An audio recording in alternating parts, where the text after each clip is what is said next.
وہ ایک سجدہ جسے تو گرا سمجھتا ہے، وہ ایک سجدہ جسے تو گرا سمجھتا ہے، ہزار سجدوں سے دیتا ہے آدمی کو نجات۔ علامہ اقبال رحمۃ اللہ علیہ نے فرمایا کہ نماز جس کو تو اپنے لیے بہت بھاری سمجھتا ہے، بہت مشکل سمجھتا ہے، لیکن یہ عمل ایسا ہے کہ اس عمل کی برکت سے اللہ تبارک و تعالی انسان کو ہر در سے بے نیاز کر دیتا ہے۔ جو اللہ تعالیٰ کے سامنے اپنے سر کو جھکاتا ہے پھر اس کا سر کسی در پہ نہیں جھکتا۔ علامہ اقبال رحمۃ اللہ علیہ نے فرمایا آ گیا عین لڑائی میں اگر وقت نماز، آ گیا عین لڑائی میں اگر وقت نماز، قبلہ رو ہو کہ زمین بوس ہوئی قوم حجاز۔ بالکل لڑائی کے وقت میں بھی نماز کا وقت اگر آ جاتا تھا تو اس وقت بھی وہ نماز میں مشغول ہو جاتا تھا۔ آ گیا عین لڑائی میں اگر وقت نماز، قبلہ رو ہو کہ زمین بوس ہوئی قوم حجاز۔ ایک ہی صف میں کھڑے ہو گئے محمود و ایاز، نہ کوئی بندہ رہا اور نہ کوئی بندہ رہا۔ صاحب ایک صف میں کھڑے ہیں، کوئی عالم نہیں، کوئی فاضل نہیں، کوئی امیر نہیں، کوئی غریب نہیں، کوئی شیخ نہیں، کوئی صدیقی نہیں، سب کے سب ایک ہی صف میں کھڑے ہو گئے۔ یہاں بادشاہ اور رعایا کی بھی کوئی قید نہیں ہے، اس دربار میں جو بھی آتا ہے وہ سب برابر ہو جاتا ہے۔ یہاں پہ کسی کو کوئی اہمیت، کوئی فضیلت، کوئی مقام جو ہے الگ سے حاصل نہیں ہے۔ ایک ہی صف میں کھڑے ہو گئے محمود و ایاز، بندہ و صاحب و محتاج و غنی ایک ہوئے، بندہ و صاحب و محتاج و غنی ایک ہوئے، تیری سرکار میں پہنچے تو سبھی ایک ہوئے۔ علامہ اقبال رحمۃ اللہ علیہ نے فرمایا رگوں میں وہ لہو باقی نہیں ہے، وہ دل وہ آرزو باقی نہیں ہے، نماز و روزہ و قربانی و حج، نماز و روزہ و قربانی و حج یہ سب باقی ہے، تو باقی نہیں۔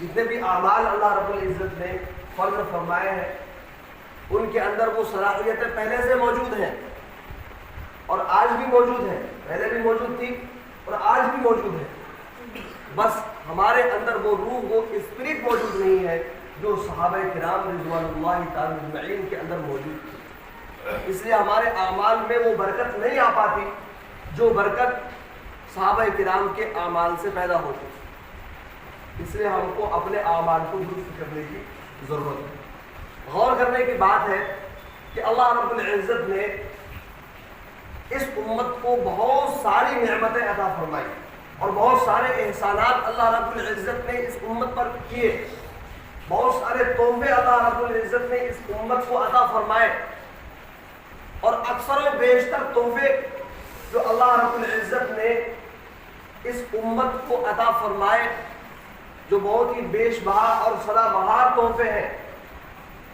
وہ تحفے اللہ رب العزت نے اس امت کو فرش پر عطا فرمائے، زمین پر عطا فرمائے، حضرت جبرائیل علیہ السلام کے ذریعے سے عطا فرمائے، لیکن اس تحفے کے سدا بہار ہونے کی اور اس کے مقام و مرتبہ کی اس سے بڑھ کر کے اور اس سے بہتر کیا دلیل ہوگی کہ جب نماز کا تحفہ اللہ رب العزت نے عطا فرمانے کا ارادہ کیا تو اللہ رب العزت نے اپنے محبوب پاک صلی اللہ علیہ وسلم کو اپنے پاس بلا کر، عرش پر بلا کر اللہ رب العزت نے نماز کا تحفہ عطا فرمایا۔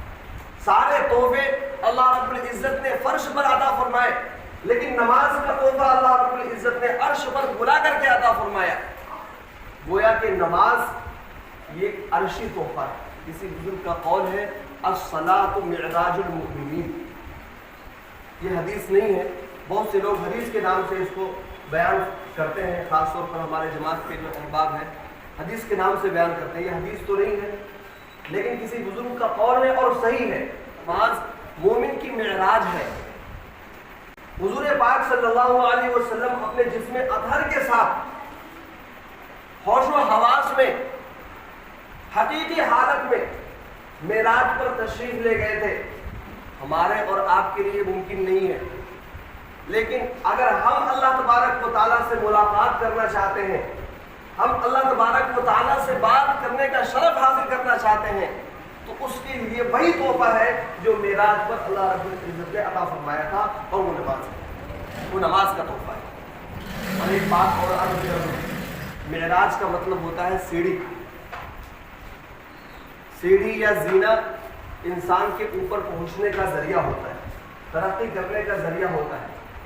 گویا کہ نماز مومنوں کی ترقی کا زینہ ہے، مومنوں کی ترقی کا ذریعہ ہے۔